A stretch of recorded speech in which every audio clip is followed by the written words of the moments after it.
Yo!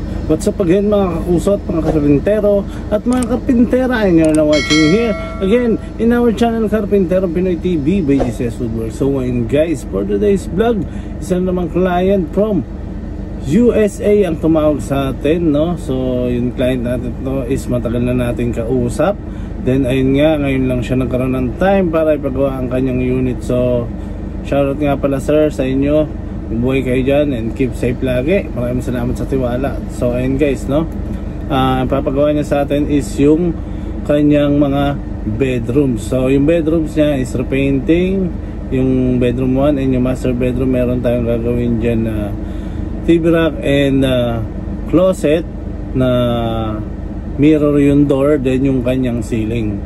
So ayun guys, no, ano pa hinihintay nyo guys? Samahan nyo ako at gawin na natin yan. Baka gawin pa ng iba. Ano pa hinihintay nyo? Let's go! So ayun guys, agad natin pinuntahan ng kanyang unit dito sa Infinite Tower. So ang gagawin lang natin dito is master bedroom and bedroom 1, ceiling, painting, and mga cabinets. So ano pa hinihintay nyo guys? Simulan na natin yan. Let's go! Yo! Ayun na nga guys, proceed na tayo sa kanyang disenyo. So ayun guys, pinadesign na ito ng ating client. Pero gagawin niya is phase 1, phase 2, and phase 3, and phase 4. So ang phase 1 natin guys na gagawin is yung kanyang master bedroom, itong TV rack, and yung kanyang closet with vanity, and painting works, cladding, and painting works din dito sa bedroom 2, and ceiling sa master bedroom. So ayun guys, ano pa hinihintay nyo? Samahan nyo ako at umpisa na natin ang labanan na ito. So ano pa hinihintay nyo guys? Let's go! At ayun na nga guys, agad nang sinimulan ng bakbakan ang publication natin, and syempre after publication puproceed tayo agad sa ating lamination team. So ito na nga guys, makikita nyo nakalaminate na agad at tinitesting na natin yung mga door kung fit na siya at wala na siyang sagabal, kung okay ba yung opening niya sa drawer, smooth ba, or meron bang dapat ayusin bago natin yan i-deliver. At ayun guys, na-find out natin na okay na, proceed na tayo sa delivery.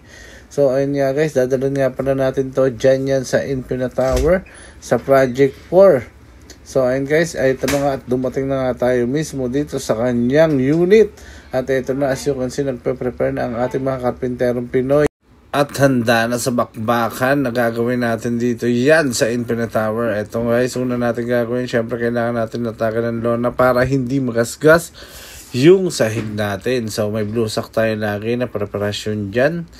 So kasi para hindi magasgas yung kanyang SPC flooring. So ayun guys, nilayout na natin agad ang kanyang ceiling.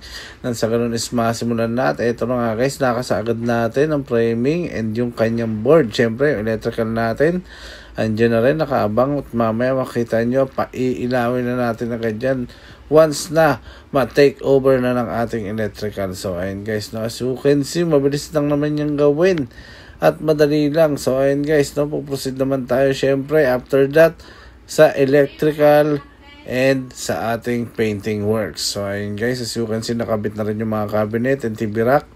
So ayan na, nalagay na rin natin yung ilaw. So ayun guys, no, mamaya makita nyo at papailawin natin yan. At ayan na nga guys, umiilaw na. Syempre after that, proceed na tayo sa painting. So ayan, inaayos natin yung mga kantuhan, at sa ganun is mas magandang tignan pag maganda at buhay yung mga kanto ng ating mga ceiling. So ayun guys, no, mamaya makita nyo kung ano yung kalalabasan yan. At ito na nga guys, nagpa-addition nga pala ang ating client kasi nagpakabit siya ng aircon. At ito nga, nakalabas yung mga pipe. So nilagyan natin siya ng cladding. So yung cladding na yan, isasama na natin sa painting works. Yung painting works pala natin dito is light gray yung gusto ni client para sa kanyang wall, and white naman yung kanyang ceiling, and white naman din yung kanyang baseboard. So ayun guys, nakita nyo na, napahira na natin ng pintura. At kung excited na kayo, mas excited na kami. So ayun guys, sabay-sabay natin panoorin. Let's go!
So ngayon guys, nakita nyo naman kung ano ang kinalabasan at paano natin pinaganda ang kanyang unit. Diyan lang yan sa Inpina Tower. So sa mga taga-Inpina dyan, kung gusto nyo magpagawa, message lang kayo direct sa aming FB page. Dito lang yan sa GCS Woodworks, or else pwede rin naman kayo sa aming backup page. Dito lang yan sa GCS Woodworks and Fit Out Carpinterong Pinoy TV backup page, or else pwede naman kayo rumekta mismo sa aming gawaan. Sa ganun is makita at masalat nyo na rin yung mga ginagawa namin ongoing projects. Dito lang yan sa GCS Woodworks and Fit Out, at makakarating kayo sa amin sakto dito yan sa aming gawaan. So ayun guys, marami pa tayong kapananabikan at kaabangan ng mga proyekto na aming handog sa inyo, at para magkaroon kayo ng idea at sa mga gusto magpagawa, message lang kayo or drop your comment down below. Sa mga hindi pa po nakakapag-subscribe, please like, share, and subscribe. Click the notification bell below para update kayo sa mga bagong videos na ilalabas namin. So ayun guys, no, sa mga gusto magpagawa, message lang kayo dyan. And sa mga suggestion, maaari kayo mag-comment. So ayun guys, no, hanggang dito na lang, hanggang sa muli. Shoutout sa mga OFW na patuloy tumatangkilik at nagmamahal sa ating YouTube channel at sa ating mga gawang sariling atin. So ayun guys, hanggang sa muli, hanggang dito na lang. Shoutout sa mga karpinterong Pinoy sa buong mundo. Hanggang dito na lang. Shoutout, break it down.